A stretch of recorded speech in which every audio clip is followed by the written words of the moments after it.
Salut les percutés, on parle souvent du développement personnel en termes de bien-être. On oublie souvent que l'augmentation du bien-être précède souvent l'augmentation du chiffre d'affaires. Et pour vous expliquer tout ça, j'ai bien envie de vous emmener en cas client avec moi. Bien évidemment, je préserve l'anonymat de mes clients, c'est normal, c'est le monde des choses, mais je vous prie de croire que chacune de ces histoires est vraie et que les personnes existent et que j'ai encore des contacts avec elles. Si toi aussi tu veux voir une véritable augmentation de ton bien-être et de ton CA, je te conseille de rester jusqu'à la fin. Non seulement tu en sauras plus sur le lien que je fais, mais en plus j'ai une surprise, une méthode pour toi.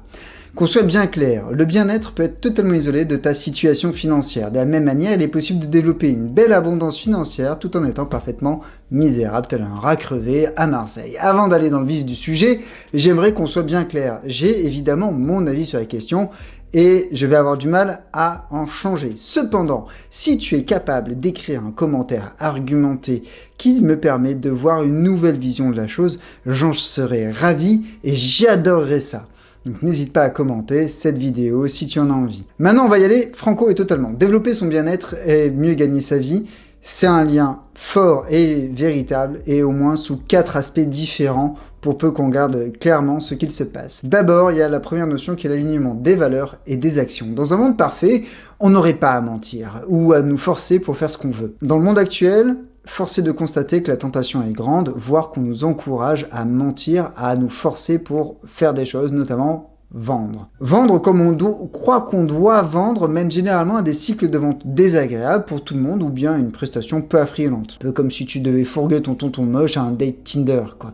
Bref, pendant longtemps, Cédric a envisagé la vente comme étant un truc qu'il devait se forcer à faire et à faire d'une certaine manière. Cédric, il est développeur web et il n'a pas besoin tant que ça de vendre en fait. Ses compétences font sens pour ses prospects qui arrivent très qualifiés et prêts à acheter sur leurs petites pattes vers lui et il lui demande des prestations qu'il maîtrise parfaitement. Le seul souci, c'est qu'il s'emmerde royalement, un peu comme un fan de base jump à une course d'escargot en gros. En bossant ensemble, en fait, à l'époque, on a mis en lumière son besoin de renouveau professionnel et surtout, on a mis en lumière que vendre sa nouvelle identité professionnelle devait se faire d'une manière qui lui correspondait. Moins de négociations, plus de suivi individuel et un taux journalier qui fait x 1,5. Alors il travaille pas plus, mais il gagne mieux sa vie. Non seulement il gagne plus d'argent, ce qui est chouette si c'est ce qu'il veut, mais la qualité de l'argent gagné s'est améliorée puisqu'il le gagne en kiffant des prestats qu'il fait au lieu de les subir. Et tout le monde y gagne, parce que ses clients le trouvent quand ils ont besoin de lui, il fait du super boulot, évidemment, et il est content de leur dédier du temps puisqu'il est plus en train de se battre avec 29 contrats à 20 balles tous les mois, et ainsi de suite. Qu'on soit bien clair, ça ne fait pas tout, mais ça l'a beaucoup aidé que de travailler sur son bien-être et sur son alignement. Et il a développé une grande conscience de lui, qui lui a permis de développer son chiffre d'affaires, en alignant ses valeurs et ses actions. J'évoque la conscience de soi. Et comme je le disais juste avant, on a vite fait de se sentir obligé de travailler d'une certaine manière. Remplir ses journées avec des tâches qu'on pense essentielles, aller chercher des objectifs qui ne sont pas nécessairement les nôtres, bref, se perdre. Se perdre au sens où on perd son identité. Ça pue la défaite en fait quand on perd son identité. Vraiment, c'est un moustique face à un pare-brise, ça ne peut pas marcher. En bossant sur qui nous sommes, en développant une conscience de soi, plus du côté conscience de soi bénéfique que du côté conscience de soi à la Hegel, même si c'est pas inapproprié d'envisager à cet endroit-là. Quoi, tu connais pas Hegel sur le bout des doigts? Mais sérieux? Bon, moi non plus, mais il paraît que c'est vachement bien. Tout ça pour revenir à cette idée de conscience de soi. Et j'ai un client qu'on va appeler Paul. Je l'ai eu. Il a terminé son accompagnement avec moi, et en fait, Paul, il a un kit de compétences bien défini qui pourrait lui permettre de bosser environ 300 jours par an pour l'indépendant, c'est énorme. Et en fait, ça lui permettrait de faire de jolis comptes, un joli chiffre d'affaires, tout ça. Mais en bossant sa conscience de lui, Paul a décidé qu'il était temps pour lui de vivre autre chose. Du coup, il a réduit la voilure pour ses prestations les plus vendues, et il a dégagé du temps pour ses passions et pour s'amuser à lancer des petits business à côté. Et du coup, son emploi du temps qui était très cohérent avant, mais pas folichon, il s'est morcelé. Mais il a gagné en liberté d'expression. Un point essentiel pour lui. Il a aussi gagné en CA, un point essentiel pour sa survie. Mais en fait, il a vendu plus de choses différentes, pas nécessairement plus cher. Parce que oui, en fait, faire plus de CA, ça peut vouloir dire ça. Vendre plus ou plus cher, ou plus de choses différentes. Donc plus de produits, entre guillemets, même dans le cas de prestations intellectuelles. Et ça l'a mené vers le troisième point qui est un certain apaisement. Alors pour parler de l'apaisement, je ne vais pas vous parler de Paul, je vais vous parler de Julie. Quand j'ai rencontré Julie pour la première fois, j'ai été fasciné. J'avais face à moi une personne brillante, déterminée et envahissante.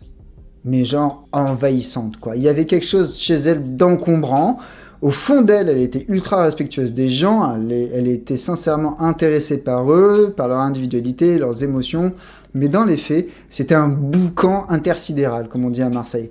Derrière son énergie, il y avait surtout un vrai souci d'apaisement à trouver, non pas parce qu'elle devait rentrer dans le rang, hein, non, mais parce qu'avec son énergie en constante ébullition, elle manquait d'empathie et d'attention envers les autres. Et elle ne recevait pas certains messages que pouvaient lui envoyer ses clients. Quand je dis message, je parle pas d'email, hein, je parle de phrases dites, d'hésitation dans les phrases qui sont dites, et ainsi de suite. Faut se rendre compte que la situation était telle que certains de ses prospects préféraient bosser avec des personnes moins compétentes qu'elle, parce qu'elles étaient moins... trop. Alors évidemment, hein, Julie était bien emmerdée par la situation qui se traduisait, tu l'as compris, par un CA qui pouvait être mieux et surtout par des clients qui lui prenaient plus de temps parce qu'en fait, elle manquait des trucs à cause de sa personnalité débordante. Après, faut dire, hein, vu la tornade qu'elle pouvait être, c'était quand même compliqué de se faire entendre. Et ensemble, on a bien bossé. C'était un coaching très intéressant pour elle et pour moi. J'ai beaucoup appris en l'accompagnant. Et sa véritable avancée, en fait, elle s'est pas faite pendant notre travail ensemble, elle s'est faite à la fin. En fait, on avait bouclé une partie de l'accompagnement et elle a voulu vivre un peu toute seule, voler de ses propres ailes dans sa nouvelle vie, en fait, dans sa vie revue et corrigée par ses soins. Et en fait, elle avait décidé plein de choses, pro, perso, et notamment, elle avait décidé de faire du sport un peu plus régulièrement. Et en fait, et c'est là le paradoxe, vous allez voir, alors qu'elle se préparait à aller faire du sport, finalement, elle dit non, tu sais quoi, aujourd'hui, non.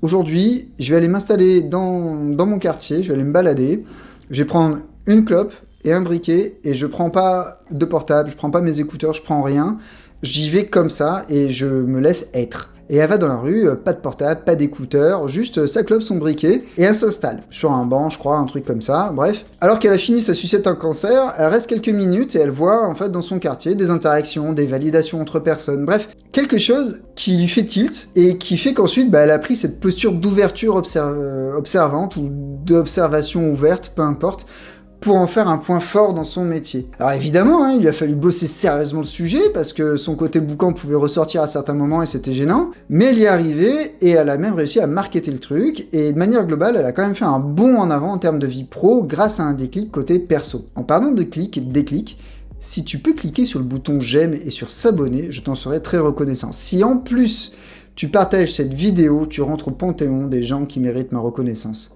Merci à toi. Le dernier point que je me devais d'aborder dans cette histoire, c'est les croyances limitantes. Je pouvais pas la boucler cette vidéo sans parler des croyances limitantes. C'est une notion de base du développement personnel qui implique qu'on croit quelque chose qui peut nous limiter. Alors ça peut être, si j'ai pas mon stylo préféré, je signerai pas de contrat aujourd'hui, ou si je gagne trop d'argent, ça va m'éloigner de ma famille et de mes proches. Que la croyance soit héritée ou construite, elle est là. Et en fait, elle peut se manifester sous plusieurs formes. Et dans le cas de Franck, la croyance était liée à la place qu'il devait prendre. Pour te poser le tableau, Franck, avec son 1m90 et sa carrure de frigo américain, c'est compliqué de le manquer à la base. Quand en plus on le lance sur un sujet qui l'inspire, il a l'avantage d'avoir le verbe furie, il a une voix forte, il devient rapidement le centre de l'attention. Et ça va, il est ok avec ça. Son seul souci, c'est que Franck a peur qu'on le prenne trop au sérieux, et qu'on arrête de lui proposer les missions qu'il adore par-dessus tout, les missions folles, les challenges que personne n'ose relever. C'est son dada, c'est son kiff. Et il a envie qu'on continue à lui amener ça. Il gère très bien les phases de démarrage, là où tout est fou, là où il faut être audacieux, et il foirait systématiquement les phases de structuration où ça devient sérieux. Et il mettait en place des stratégies d'auto-sabotage qui étaient juste hallucinantes. Entre la fois où il a décidé de ne pas répondre à un email qui était urgent et qui a fait prendre 6 mois de retard au projet, donc il s'est fait virer de l'équipe, évidemment. La fois où je sais plus pourquoi il était énervé en arrivant au rendez-vous client, et du coup le client s'en est pris un peu trop plein la gueule, et donc il s'est fait virer, évidemment. Et ce genre de choses, il n'arrivait pas. Il n'arrivait pas à passer ce cap de « soyons audacieux, soyons structurants et audacieux ». On a bossé cette idée-là. Faut dire que, bon, il partait loin, on avait l'impression de regarder une campagne présidentielle du Parti Socialiste quand il se sabotait tout seul. Dans tous les cas, Franck, en fait, qu'est-ce qu'il a fait? Il a identifié cette croyance qui était, si on me prend trop au sérieux, on arrête de m'envoyer des projets audacieux et on arrête d'être dans l'audace, on est de suite dans le chiant. Et il en a fait quelque chose d'intéressant qui était, je suis le mec qui sait être audacieux et qui sait structurer. Parce qu'évidemment, il savait le faire, mais il croyait que s'il faisait ça, il ne ferait que ça. Et du coup, en comprenant qu'en étant structurant et audacieux, il allait avoir une véritable valeur ajoutée, ça a changé sa vie.